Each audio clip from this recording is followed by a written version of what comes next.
Miscellaneous exercise chapter 13। तो मैंने अभी जो बताया क्वेश्चन नंबर 4 5 6 7 9 10 11 ये क्वेश्चंस हट गए, ठीक है।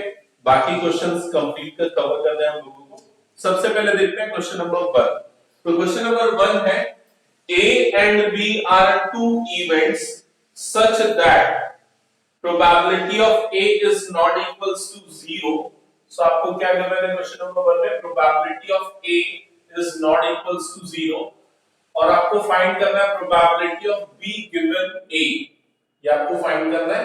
कंडीशंस गिवन है। फर्स्ट कंडीशन है A is a subset of B, ठीक है। कंडीशनल प्रोबेबिलिटी आपको याद होगा, कंडीशनल प्रोबेबिलिटी फर्स्ट टॉपिक था। तो probability of B given A का फॉर्मूला क्या होता है? ये होता है probability of B intersection A upon probability of A, ये फॉर्मूला होता है, ठीक है। अगर A B का सबसेट है तो क्या होगा? A के सारे एलिमेंट B के अंदर आएंगे, मतलब कि B इंटरसेक्शन A की वैल्यू A के इक्वल होगी। आया समझ में ये चीज? इसका मतलब probability of B intersection A इसके इक्वल होगा प्रोबेबिलिटी ऑफ A के इक्वल होगा, ठीक है।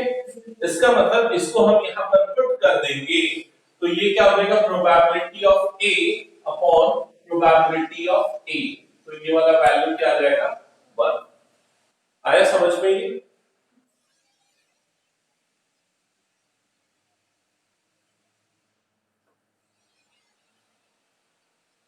हो गया तो इरेज कर दो first case.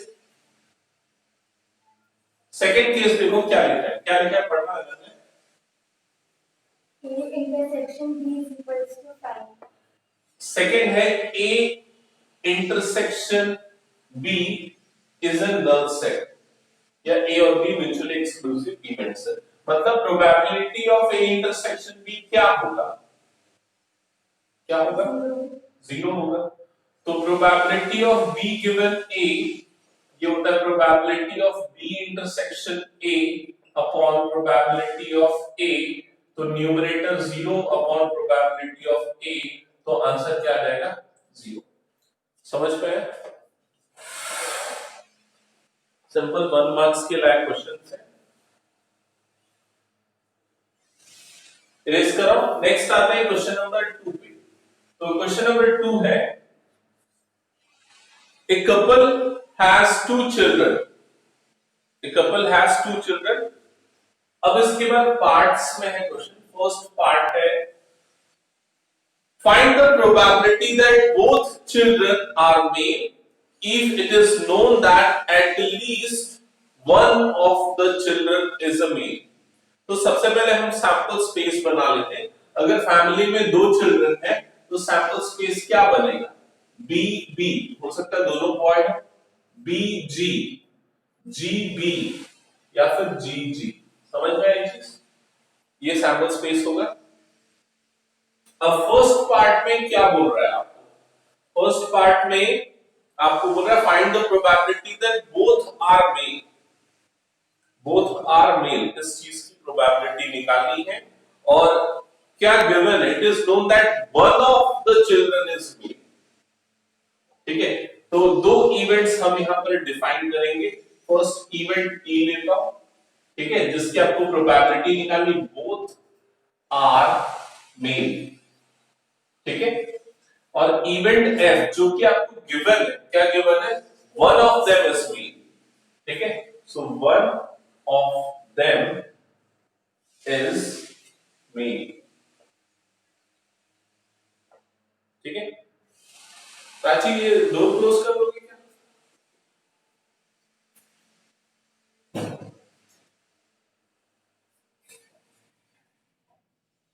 Okay, one of them is male, ये इवेंट F है। और आपको निकालना क्या है? Probability of both are male. It is given that one of them is male, so probability of E given F निकालना है। क्लियर है यहां तक? अब ये निकालने का फॉर्मूला भी आपको पता है, क्या होता है? Probability of E intersection F upon probability of F। एक तो ये फॉर्मूला होता है, एक और फॉर्मूला मैंने बताया था बिना प्रोबेबिलिटी निकाले, सिंपली नंबर ऑफ एलिमेंट्स पे based, number of elements belongs to E intersection F upon number of elements belongs to F। याद आया ये चीज? ठीक है, तो हम क्या करेंगे, इसके बाद ये इवेंट E और इवेंट F के एलिमेंट्स आइडेंटिफाई करेंगे। तो इवेंट E के एलिमेंट्स क्या होंगे? एक ही होगा, BB। इवेंट F के एलिमेंट्स क्या होंगे? BB, GB, BG। आया समझ में ये चीज? अब वैल्यू पुट कर दो, इसमें कितने एलिमेंट, अच्छा नहीं एक और चीज निकालना है, E इंटरसेक्शन F निकालना है, तो E इंटरसेक्शन F भी क्या आएगा? B। अब वैल्यू पुट कर दो 1/3, आंसर क्या होगा? 1/3। समझ में आएगा ये?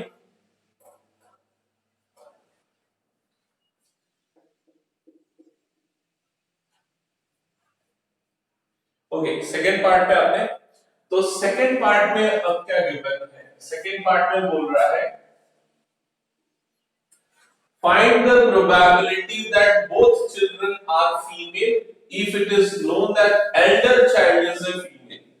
अब इवेंट E किस चीज की प्रोबेबिलिटी निकालनी? Both female.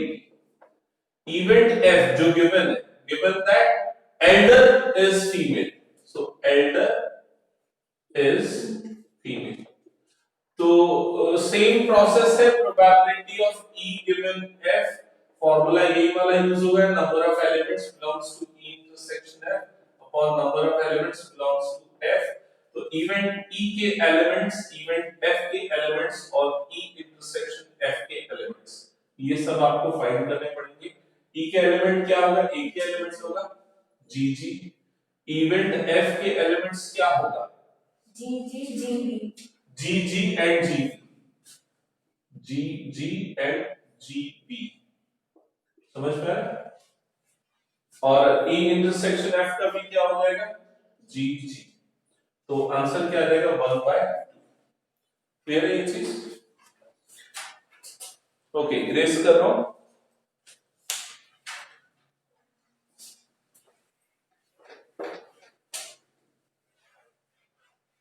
नेक्स्ट क्वेश्चन पढ़ के रखो, question number 3।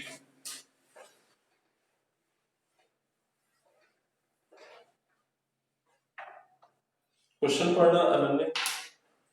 Suppose that 5% of men and 0.25% of women have gray hair. A gray-haired person is selected at random. What is the probability of this person being male? Assume that there are equal number of males and females. Okay, so story क्या है? 5% of men has gray hairs। तो 5% of men has gray hair, ठीक है, एंड 0.25% ऑफ women has grey hair. Okay, यहां तक का फर्स्ट लाइन था। A grey hair person is selected at random, तो जिस पर्सन को सेलेक्ट किया वो ग्रे हेयर पर्सन था। What is the probability of this person being male? उसके मेल होने की प्रोबेबिलिटी निकाली। तो ये जो लाइन है ना, इसमें दो चीजें हमको पता चल गई कि क्या गिवन है, क्या गिवन है, जो सिलेक्टेड पर्सन है वो ग्रे हेयर्ड है, किस चीज की प्रोबेबिलिटी निकालनी है कि वो मेल होगा, इस चीज की प्रोबेबिलिटी निकालनी। ठीक है, आगे और पढ़ते हैं। क्वेश्चन में क्या लिखा है? Assume that there are equal number of males and females. तो इक्वल नंबर ऑफ मेल्स और फीमेल्स मतलब अगर किसी भी एक पर्सन को रैंडमली सेलेक्ट करें तो उसके मेल होने की प्रोबेबिलिटी 1/2 है, फीमेल होने की प्रोबेबिलिटी भी क्या है? 1/2। क्लियर है ये चीज? तो अब यहां पर बेस थ्योरम अप्लाई है। एक छोटा सा डिफरेंस है इसमें और इसके पहले वाले क्वेश्चन में, क्योंकि यहां पर जो पर्सन सेलेक्ट हो रहा है वो या तो मेल होगा या तो फीमेल होगा, उसके बाद वो या तो ग्रे हेड होगा या नॉन ग्रे हेड होगा। समझ में आ रही है? इसलिए ये जो बेस थ्योरम से ये वाला क्वेश्चन सॉल्व होगा। अब बेस थ्योरम से जब क्वेश्चन सॉल्व होता है तो हम जो इवेंट्स आइडेंटिफाई करते हैं वो सबसे पहले कौन से इवेंट्स आइडेंटिफाई करते हैं? इवेंट E1, फिर उसके बाद इवेंट A जो गिवन होता है, फिर उसके बाद इवेंट E2 E3 जितने भी इवेंट्स होते हैं वो तो इवेंट E1 क्या होता है, जिसकी प्रोबेबिलिटी निकालनी होती है। तो अभी किस चीज की प्रोबेबिलिटी निकालनी है, सेलेक्टेड पर्सन बीइंग मेल। तो सेलेक्टेड पर्सन बीइंग मेल, इस चीज की प्रोबेबिलिटी निकालनी है। इवेंट ए जो गिवन है, मतलब जो पर्सन सेलेक्टेड है वो ग्रे हेयर्ड पर्सन, E2 क्या हो जाएगा, सेलेक्टेड पर्सन इज फीमेल या वुमेन, मैन वुमेन, ओके। अच्छा मेल फीमेल लिखा था, ठीक है, ओके। अब इसके बाद हम सीधा फॉर्मूला लिखेंगे, बेस थ्योरम का फॉर्मूला। तो बेस थ्योरम का फॉर्मूला क्या है, याद है कि नहीं बताओ, probability of E1 is equals to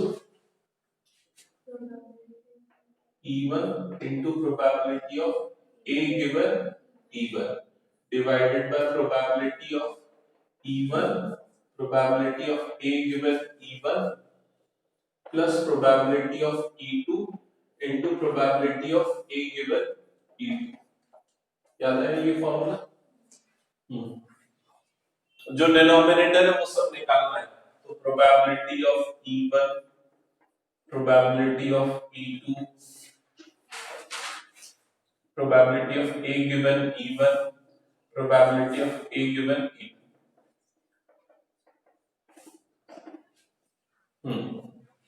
बताओ प्रोबेबिलिटी ऑफ E1 क्या होगा, 1/2, क्योंकि इक्वल पॉपुलेशन है मेल और फीमेल की, तो ये 1/2 और ये भी क्या हो जाएगा 1/2। A गिवन E1 मतलब कि E1 मतलब वो मैन है और उसके ग्रे हेयर होने के चांसेस, प्रोबेबिलिटी कितना है 5%। तो ये कितना हो जाएगा 5/100। आया समझ में? ये क्या हो जाएगा 0.25/100। पुट कर दो फॉर्मूले में, आंसर निकाल दो। सर E2 कैसे होगा सब? E1, E2, E3 ये कॉम्प्लीमेंट्री इवेंट्स होते हैं। E1 मतलब जिस चीज की प्रोबेबिलिटी निकालनी है आपको वो क्या है, जैसे यहाँ पर मेन या मेल सेलेक्ट होने की प्रोबेबिलिटी निकालनी है, तो उसके अलावा उसके एक्सक्लूसिव इवेंट्स कौन से होंगे, एग्जॉस्टिव इवेंट्स बोल सकते हैं, ठीक है। जैसे कि अगर मैं एक डैश को थ्रो करता हूं तो उसमें अगर इवन नंबर आने की प्रोबेबिलिटी को मैं इवेंट E1 ले रहा हूं, तो इवेंट E2 क्या होगा, ऑड नंबर, उसका कॉम्प्लीमेंट्री इवेंट समझ गए? सर तो एक से ज्यादा हो सकते हैं? हाँ बिल्कुल हो सकते हैं। जैसे कि अगर मान के चलो मेरे पास 3 बैग्स है, बैग 1, बैग 2, बैग 3, तो अगर मुझे बैग 1 से बॉल पिक करने की प्रोबेबिलिटी निकालनी है, तो इवेंट E1 क्या हो गया, bag 1, selected bag is bag 1, तो E2 क्या होगा, बैग 2, E3 क्या होगा, बैग 3। तो डिपेंड करेगा वो सिचुएशन कैसी है उसके ऊपर। आगे कुछ क्वेश्चन, तुमने वो वीडियो नहीं देखा क्या वाले? देखे थे बट सब कंफ्यूजन था E2। आगे हो सकता है कुछ और क्वेश्चन उसमें। आगे कहिए कितना रहा है, 20/21, ओके ठीक है। और किसी का है?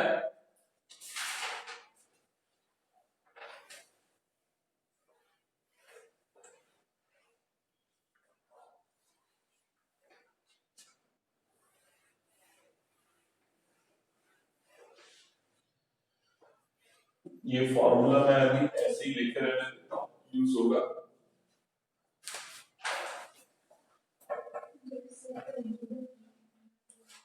ठीक है।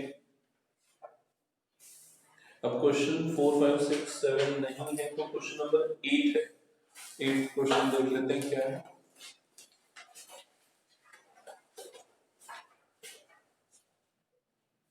नहीं नहीं ये भी तो अच्छा, हाँ 8 है, 9 है। क्वेश्चन नंबर 8 सिंपल क्वेश्चन आप लोग बना सकते हो, ट्राई करो एक बार।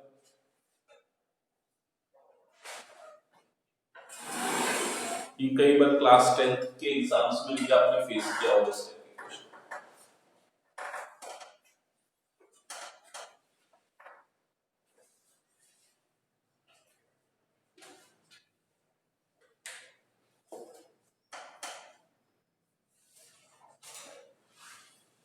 अनन्या कौन सा क्वेश्चन बना? ओके, 8th क्वेश्चन में क्या बोल रहा है? If a leap year is selected at random, what is the chance that it will contain 53 Tuesdays? So, leap year में कितने days होते हैं? 366 days.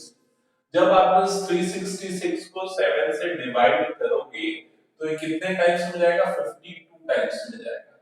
और यहाँ पर क्या बच जाएगा? 364 बचेगा।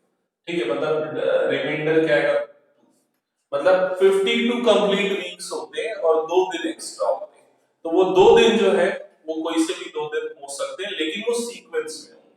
सीक्वेंस में मतलब वो क्या हो सकते हैं? हो सकता है संडे मंडे, या मंडे ट्यूसडे हो, या ट्यूसडे वेडनेसडे हो, या फिर वेडनेसडे थर्सडे हो, या फिर थर्सडे फ्राइडे हो, या फिर फ्राइडे सैटरडे हो, या फिर सैटरडे संडे। समझ में आ रही है ये चीज? तो इसमें जो भी पेयर सेलेक्ट होगा वो पेयर जो है वो 53 डेज का होगा, उस 53 डेज तक आएंगे। ठीक है, तो इसमें ट्यूसडेज देखो कितने बार है? ट्यूसडेज जो है 2। ठीक है, टोटल कितने पॉसिबिलिटीज हैं यहाँ पर? 7।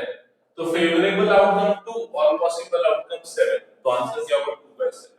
इसमें कोई कंडीशनल प्रोबेबिलिटी की कुछ नहीं, सिंपल। हाँ, इसमें आप सैंपल स्पेस शो करोगे तो सैंपल स्पेस क्या होगा? Sunday Monday, Monday Tuesday, Tuesday Wednesday. ठीक है, फेवरेबल आउटकम लिखोगे ये तो, so probability will be this.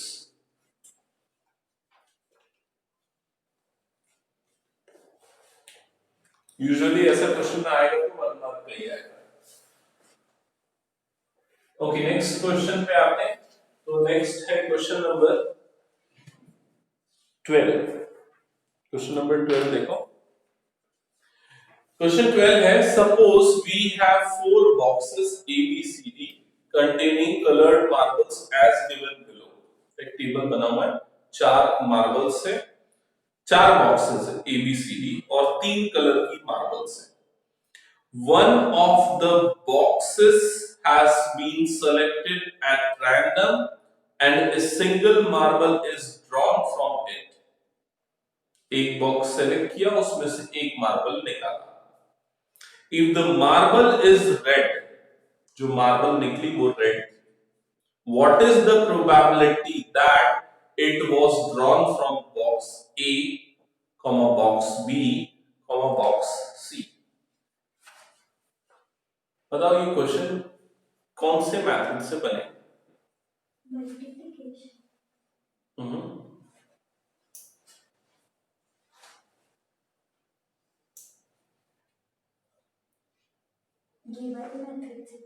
Correct, ये बेस थ्योरम से बनेगा। आपको ना देखो ये पहले तो जज करना पड़ेगा कि कौन से थ्योरम से बनेगा। अगर वो कंडीशनल प्रोबेबिलिटी आया, आपको क्वेश्चन पढ़ के समझ में आना चाहिए। अगर उसने दे दिया it is given that one ball is found to be red, what is the probability this? So if the condition is given then you have to find conditional probability. और कंडीशनल प्रोबेबिलिटी या तो ये वाली होगी simple, या तो फिर Bayes theorem वाली होगी। तो आपको क्वेश्चन देख के समझना पड़ेगा।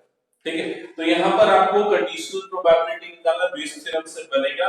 अब सबसे पहले ये देखते हैं कि सपोज हम बॉक्स ए से निकलने की प्रोबेबिलिटी निकालना चाह रहे हैं, तो पहले इवेंट E1 डिसाइड करेंगे। इवेंट E1 क्या है? कि मार्बल ड्रॉन फ्रॉम बॉक्स ए, ये इवेंट E1 हो गया। तो E2 क्या होगा? Box B. E3 क्या होगा? बॉक्स सी। E4 क्या होगा? बॉक्स, क्योंकि 4 बॉक्सेस है। ठीक है, अब इवेंट ए जो गिवन है, क्या गिवन है? देखो red colour, marble drawn is of red colour. ठीक है, ये हो गया। अब देखो यहां पर आपको क्या क्या निकालना है, समझो मेरी बात। आपको probability of E1 given A ये भी निकालना है, probability of E2 given A ये भी निकालना है, probability of E3 given A ये भी निकालना है। क्योंकि बोल रहे ना केस वन बॉक्स A से निकलने के बॉक्स B से बॉक्स C, ठीक है। तो सबसे पहले इसको निकालने के लिए फॉर्मूला तो यही अप्लाई होगा, सिर्फ यहां पर जो डिनोमिनेटर में और दो टर्म्स एक्स्ट्रा देंगे, plus probability of E3, probability of A given E3 plus probability of E4 into probability of A given E4। समझ में आएगी? अब ये सारे डिनोमिनेटर वाली वैल्यूज निकालना है, मतलब probability of E1, probability of E2, probability of E3, probability of E4। तो E1 मतलब बॉक्स A, E2 मतलब box B, box C, box D। तो क्या होगा बताओ? E1, E2, E3, E4 की probability. If one box is selected at random, तो इसमें कुछ ऐसा तो है नहीं कि किसी बॉक्स को सेलेक्ट करने की ज्यादा प्रोबेबिलिटी, सब इक्वली लाइकली इवेंट्स है, तो सभी की इक्वल प्रोबेबिलिटी, मतलब क्या होगा 1/4। ठीक है। अब probability of A given E1, probability of A given E2, probability of A given E3, probability of A given E4 ये निकालना है। A गिवन E1 बताओ क्या आएगा? सर इसमें तो ऐसा भी हो सकता है ना, वाइट और ब्लैक भी कर सकते हैं। हाँ लेकिन उसमें पूछा नहीं ना, वो उसने बता दिया ना सीधा कि रेड निकल रहा है। अगर उसमें और कुछ ऑप्शन होता तो पहले हम लोग उस पे जाते, लेकिन बोल दिया ना the marble found to be red. तो A गिवन E2 बताओ, A गिवन E1 बताओ। 1/10। सेकंड का बताओ 6/10। 6/10। थर्ड का 8/10। फोर्थ का 0। ठीक है, क्लियर है ये? ओके। अब इसके बाद फर्स्ट केस में जब आप निकालोगे इधर समझना, मैं यहाँ पर वैल्यू भी पुट करूंगा क्योंकि तुम लोगों को थोड़ा कैलकुलेशन कैसे इजी करना है वो बता रहा हूं।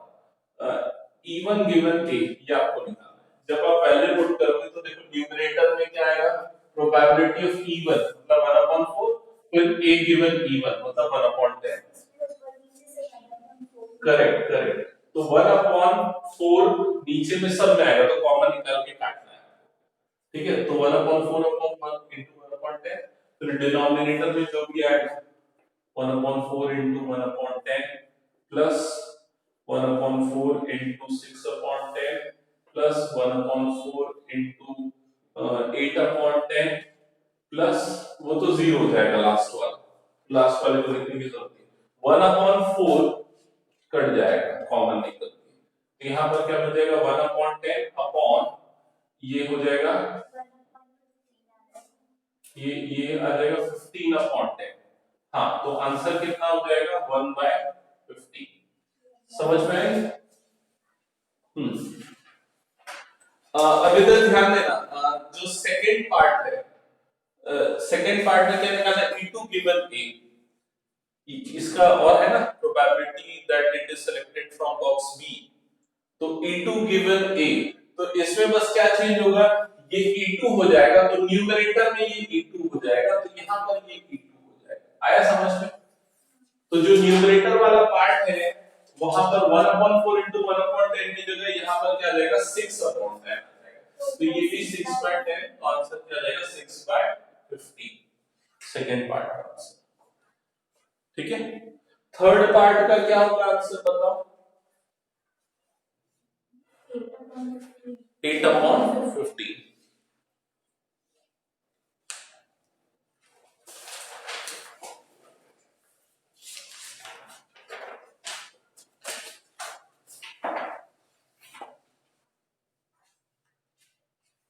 ओके, किसी को कुछ डाउट नहीं है तो मैं यूज कर रहा हूँ फिर।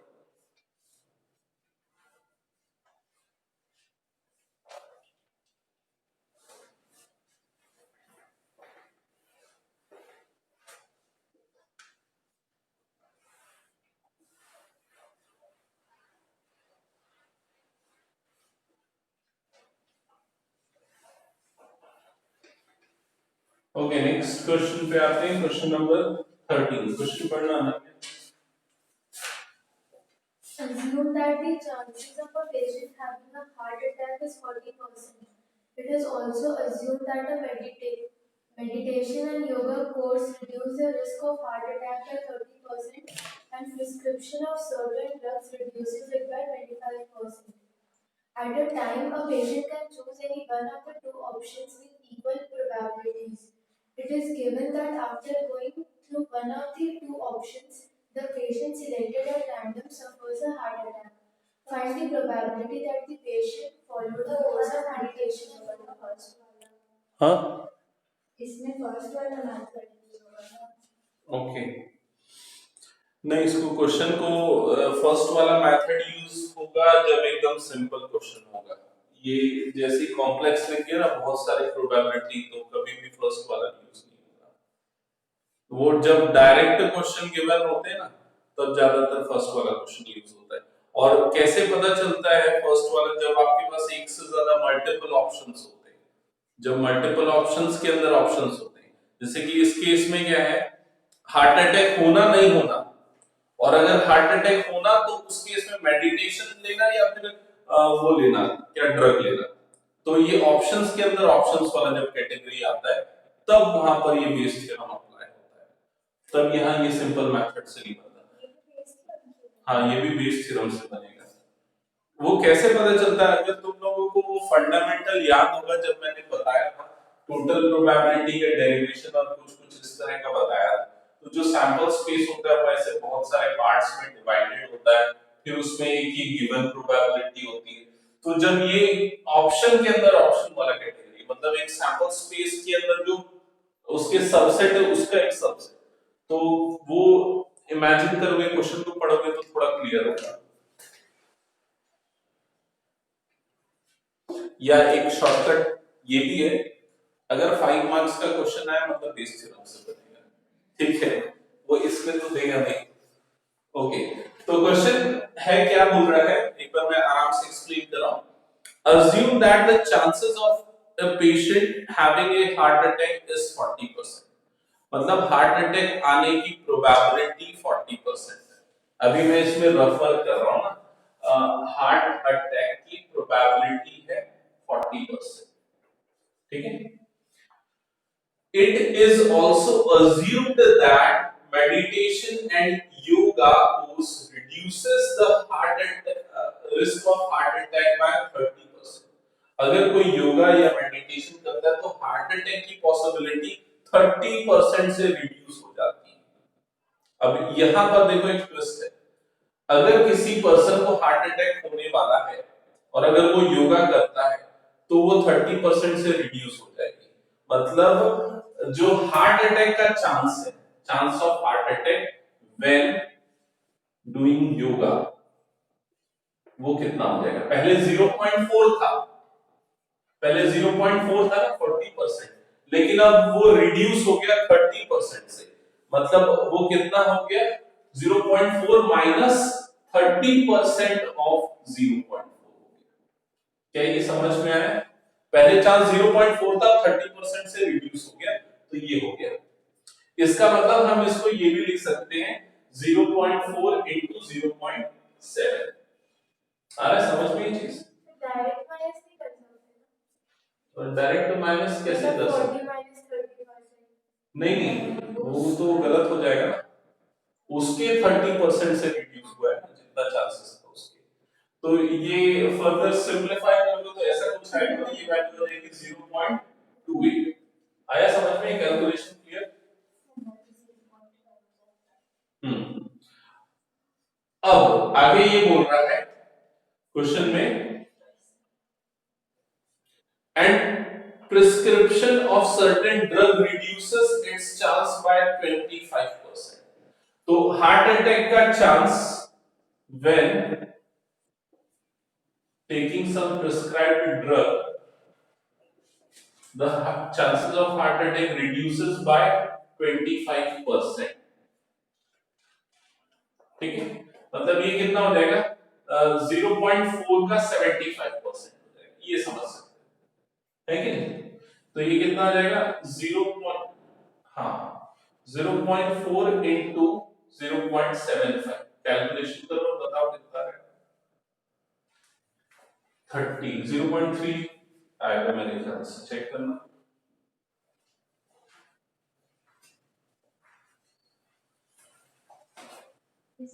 वही, ठीक। तो अब इस चीज को फिर से मैं एक बार बता रहा हूं, अगर कोई नॉर्मल पर्सन है तो उसको हार्ट अटैक आने का इतना चांस है, अगर वो योगा करता है तो उसको हार्ट अटैक आने का इतना चांस है, अगर वो ड्रग लेता है मेडिटेशन मतलब जो प्रिस्क्राइब ड्रग लेता है तो उसका हार्ट अटैक आने का इतना चांस है। ये रफ डेटा हमारा रेडी हो गया। अब इसके बाद आगे कंटिन्यू करते हैं। At a time, a patient can choose any one of two options with equal probability। अब ये भी एक इंपॉर्टेंट चीज है, कोई भी पेशेंट दोनों में से कोई एक चीज सेलेक्ट कर सकता है और दोनों में से किसी भी एक के सिलेक्शन की प्रोबेबिलिटी इक्वल है। It means probability that a patient select yoga is 1/2 and probability that he select certain drug is 1/2। Clear है ये चीज? आगे बोल रहा है, it is given that after going through one of the two options, the patient selected at random suffers a heart attack। मतलब उसको heart attack आ गया और उसने दोनों में से कोई एक ऑप्शन सेलेक्ट किया। ठीक है, find the probability that the patient followed a course of meditation and yoga।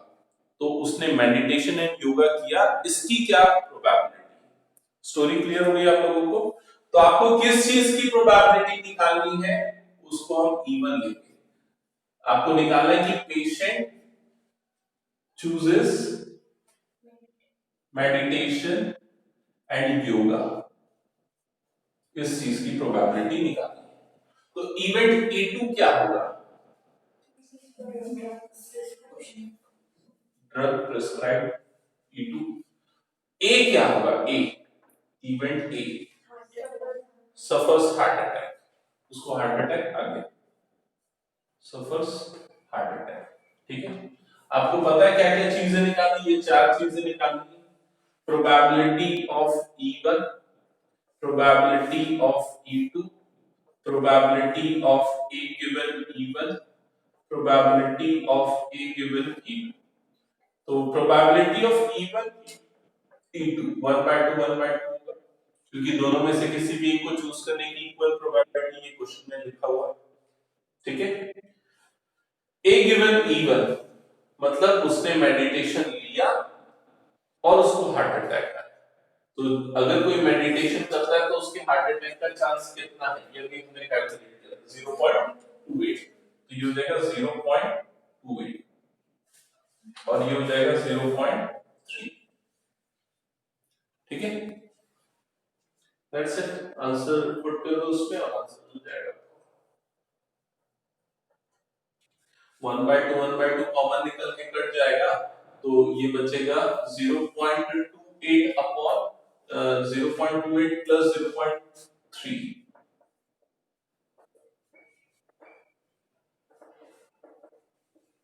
तो 0.28 अपॉन ये